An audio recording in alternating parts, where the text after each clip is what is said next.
श्री शिवाय नमस्तुभ्यम। हर हर महादेव भक्तों, आज हम आपके लिए एक बहुत सुंदर कहानी लेके आए हैं जो कि कार्तिक के आखिरी 5 दिनों में सुनी जाती है, जिसको पंचभीकम की कथा भी कहते हैं। जय श्री गणेश। एक साहूकार के एक बेटा और एक बहू थी। साहूकार की बहू बहुत ही संस्कारी, आदर्श और पतिव्रता स्त्री थी। पूरे घर का काम बहुत अच्छे से संभाल लेती थी। वह कार्तिक के महीने में बहुत सुबह सुबह उठकर रोजाना गंगा जी नहाने जाती थी। वह पराये पुरुष का मुंह नहीं देखती थी। एक बार कार्तिक माह में उस नगर के राजा के बेटे ने भी कार्तिक स्नान का विचार किया।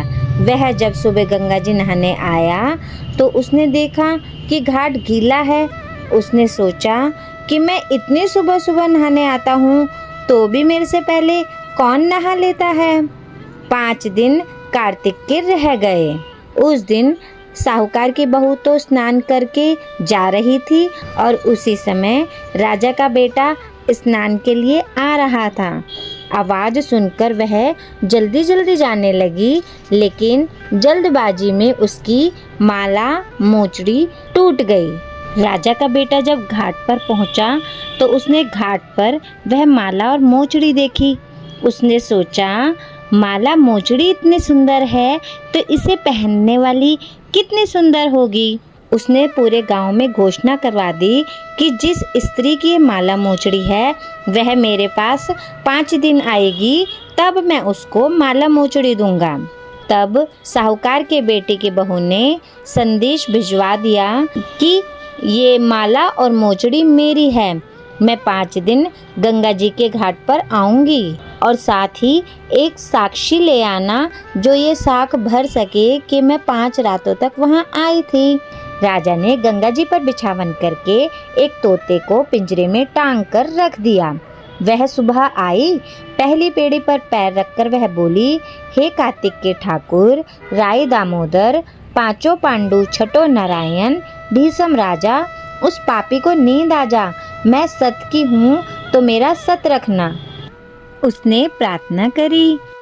पूनो नहाई, पड़वा नहाई, 5 रतन पंच तीरथ पंच भीखम नहाई, आधे का लाई आंवला आधे की राई, राई दमोदर सांवरा जिसने सृष्टि रचाई, राजा के घर उतरी पुत्री बन आई, राजा लाया ब्याह के रानी बन आई, 4 चक्कर 4 मक्कर 4 दिए की लौ, मैं तुझसे पूछूं श्री कृष्ण जी कब निस्तारा होए, जब आएगा कार्तिक का महीना तब निस्तारा होए। राजा को नींद आ गई और वह नहा धोकर जाने लगी तो तोते से बोली, सुवा सुवा सुवाट गल घालूंगी हीरा, साख भरिए मेरा वीरा। तोता बोला कि कोई वीर भी साख भर सकता है। तब वह बोली, सुवा सुवा सुवाट पग घालूंगी नेवर, साख भरिए मेरा देवर। सुवा ने कहा, अच्छा भाभी, मैं साख भरूंगा। वह तो कहकर चली गई। राजा हड़बड़ाकर उठा। सुवा से पूछा कि सुबह सुबह वह आई थी, कैसी थी? सुवा बोला, आभा की सी बिजली, होली की सी झल, केला की सी कामनी, गुलाब का सा रंग। राजा ने सोचा, कल मैं अपनी उंगली चीर के बैठ जाऊंगा तो नींद नहीं आएगी। दूसरे दिन उंगली चीर के बैठ गया। वह आई, उसने वैसे ही प्रार्थना करी। पूनो नहाई, पड़वा नहाई, 5 रतन पंच तीरथ पंच भीखम नहाई, आधे का लाई आंवला आधे की राई, राई दमोदर सांवरा जिसने सृष्टि रचाई, राजा के घर उतरी पुत्री बन आई, राजा लाया ब्याह के रानी बन आई, 4 चक्कर 4 मक्कर 4 दिए की लौ, मैं तुझसे पूछूं श्री कृष्ण जी कब निस्तारा होए, जब आएगा कार्तिक का महीना तब निस्तारा होए। तो राजा को नींद आ गई। नहा के जाने लगी तो सुवा ने साख भरा दी। राजा ने उठते ही फिर सुवा से पूछा तो सुवा ने कल के जैसा ही जवाब दिया। उसने सोचा, कल तो मैं आँख में मिर्च डालकर बैठ जाऊंगा। तीसरे दिन आँख में मिर्च डालकर बैठ गया। सारी रात हाय हाय करके बिताई। वह आई, उसने वैसे ही प्रार्थना करी। पूनो नहाई पड़वा नहाई, 5 रतन पंच तीरथ पंच भीखम नहाई। आधे का लाई आंवला आधे की राई, राई दमोदर सांवरा जिसने सृष्टि रचाई। राजा के घर उतरी पुत्री बन आई, राजा लाया ब्याह के रानी बन आई। 4 चक्कर 4 मक्कर 4 दिए की लौ, मैं तुझसे पूछूं श्री कृष्ण जी कब निस्तारा होए। जब आएगा कार्तिक का महीना तब निस्तारा होए। राजा को फिर नींद आ गई, नहा के सुबह से साग भरवा के चली गई। राजा ने सोचा कल तो मैं कांटों की सेज बिछाकर बैठूंगा। चौथे दिन वह कांटों की सेज पर बैठकर हाय हाय करता रहा, पर जब वह आई उसने प्रार्थना करी। पूनो नहाई पड़वा नहाई, 5 रतन पंच तीरथ पंच भीखम नहाई। आधे का लाई आंवला आधे की राई, राई दमोदर सांवरा जिसने सृष्टि रचाई। राजा के घर उतरी पुत्री बन आई, राजा लाया ब्याह के रानी बन आई। 4 चक्कर 4 मक्कर 4 दिए की लौ, मैं तुझसे पूछूं श्री कृष्ण जी कब निस्तारा होए। जब आएगा कार्तिक का महीना तब निस्तारा होए।